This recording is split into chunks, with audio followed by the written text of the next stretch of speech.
అమరావతి రాజధానిగా gazette notification ఇవ్వండి అని చెప్పేసి కూటమి ప్రభుత్వం కేంద్ర ప్రభుత్వానికి పంపింది. అంటే ఇక్కడ ఎన్డీఏ ప్రభుత్వమే, అక్కడ ఎన్డీఏ ప్రభుత్వమే.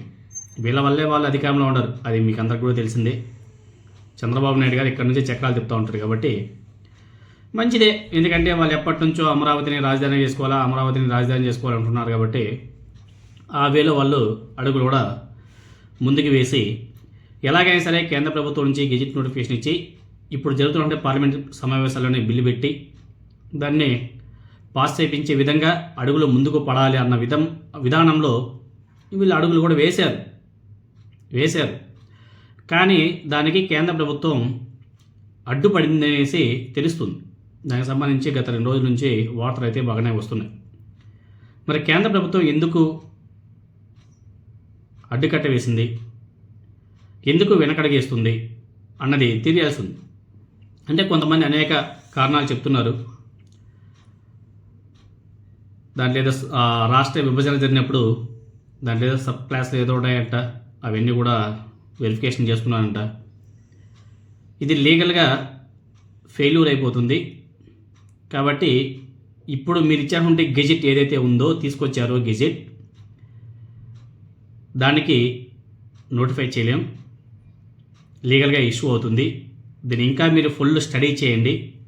స్టడీ చేసి లీగల్గా ఎటువంటి ఇష్యూ రాకుండా తయారు చేసి తర్వాత రండి మా దగ్గరికి అని చెప్పేసి రాష్ట్ర ప్రభుత్వానికి చెప్పిందంట.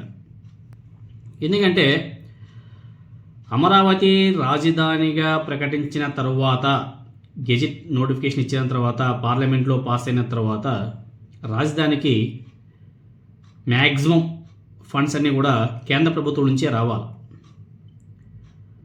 ఇప్పుడు కేంద్ర ప్రభుత్వం 2014 నుంచి స్టిల్ ఈరోజు వరకు రాజధాని నిర్మాణానికి ఎన్ని వేల కోట్లు ఇచ్చిందో కేంద్ర ప్రభుత్వానికి తెలుసు, రాష్ట్ర ప్రభుత్వానికి తెలుసు, కానీ ప్రజలకు ఎవరికి తెలియదు.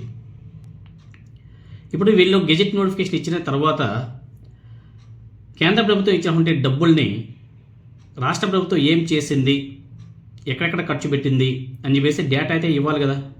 లీగల్గా ఇష్యూ అవుతుంది, లేకపోతే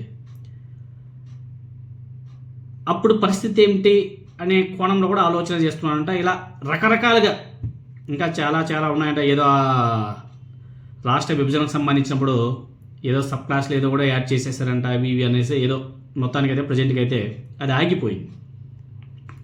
ఈ పార్లమెంట్ సమావేశాల్లో అమరావతి గెజిట్ పార్లమెంట్ సమావేశంలో పెట్టే అవకాశం కూడా లేదు అన్నది కూడా తెలుస్తుంది. దానికి సంబంధించి వైసీపీ వాళ్ళు కూడా గట్టిగానే కామెంట్ చేస్తున్నారు. ఎందుకంటే కింద మీరే పైన మీరే, మీ చేతగానితనం చాలా స్పష్టంగా కనబడుతుంది అని చెప్పేసి బాగానే వాళ్ళు గట్టిగానే వేసేసుకుంటున్నారు. ఎందుకంటే అవును కదా, కింద పైన వాళ్ళే కదా. ఈ మధ్యలో కొంతమంది తెలుగుదేశం పార్టీ వాళ్ళు జగన్ అమరావతిని రాజధానిగా అడ్డుకునేందుకు కేంద్ర ప్రభుత్వానికి లేఖ రాశాడు అని చెప్పేసి కొంతమంది తెలుగుదేశం పార్టీ సానుభూతి పరులు సోషల్ మీడియాలో కామెంట్స్ పోస్ట్ చేస్తున్నారు. దాని మీద పెమ్మసాని చంద్రశేఖర్ ఏదో అన్నాడంట, జగన్మోహన్ రెడ్డి గారి మీద ధ్వజమెత్తాడంట.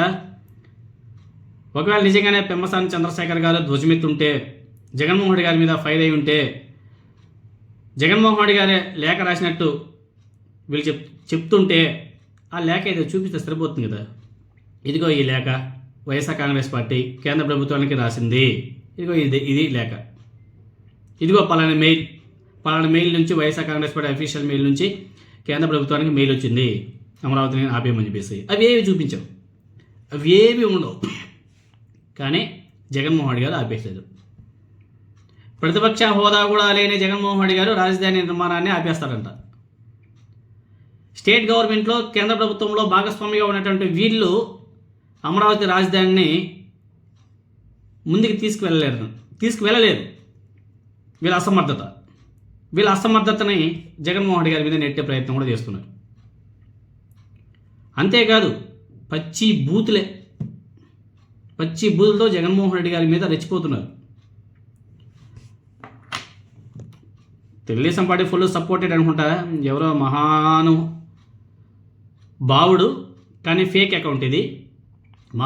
మహిళ పేరుతో అకౌంట్ సోషల్ మీడియాలో వైఎస్ జగన్మోహన్ రెడ్డి జగన్మోహన్ రెడ్డి అనేవాడు చచ్చేటప్పుడు చేసినటువంటి దుర్మార్గాలకు ఎలాంటి దిక్కుమాల సాగు చేస్తాడో తెలియదు, కానీ అమరావతికి ఫండ్స్ ఇవ్వద్దని ఆర్బీఐకి లేఖలు రాస్తారు, అమరావతికి గెజిట్ నోటిఫికేషన్ ఇవ్వద్దని మోదీకి లేఖలు రాస్తారు.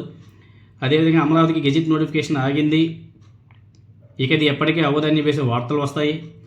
ఓరి వీడి పైశాసికత్వం పాడుగాను Amaravati gazette notification technical problem వలన ఆగింది. 2014 నుండి పెట్టాలా లేక 2024 నుండి పెట్టాలా అనే టెక్నికల్ ఇష్యూ వలన ఆగింది. త్వరలోనే అది క్లియర్ అయ్యి గెజిట్ నోటిఫికేషన్ విడుదలవుతుంది. ఆపడం జగన్ కాదు కదా, వాడి బాబు దిగి వచ్చినా ఆగదు అట్టని చెప్పేసి రాశాడు. వీడు తెలుగుదేశం పార్టీ వీడు రాసినటువంటి ట్వీట్లో ఫస్ట్ సర్చ్ చేసేటప్పుడు అది ఇదే అని చెప్పేసి రాశాడు. ఫస్ట్ అదైతే రాంగ్. ఏ రాజకీయ నాయకుడు అయినా సరే ఆ విధంగా తిట్టకూడదు. తర్వాత రెండో పాయింట్, అమరావతికి ఫండ్స్ ఇవ్వద్దని ఆర్బీఐకి లేఖలు రాశాడు. అరే భయ్యా, ఎవరైనా సరే ఏదైనా ఒక మాట మాట్లాడేటప్పుడు ఎవిడెన్స్ చూపించండి. ఆర్బీఐకి లేఖలు రాసినట్టు ఎవిడెన్స్ చూపించండి. మీ చేతకాంతాన్ని మళ్ళీ జగన్మోహన్ రెడ్డి గారి మీద నెట్టడం ఎందుకు?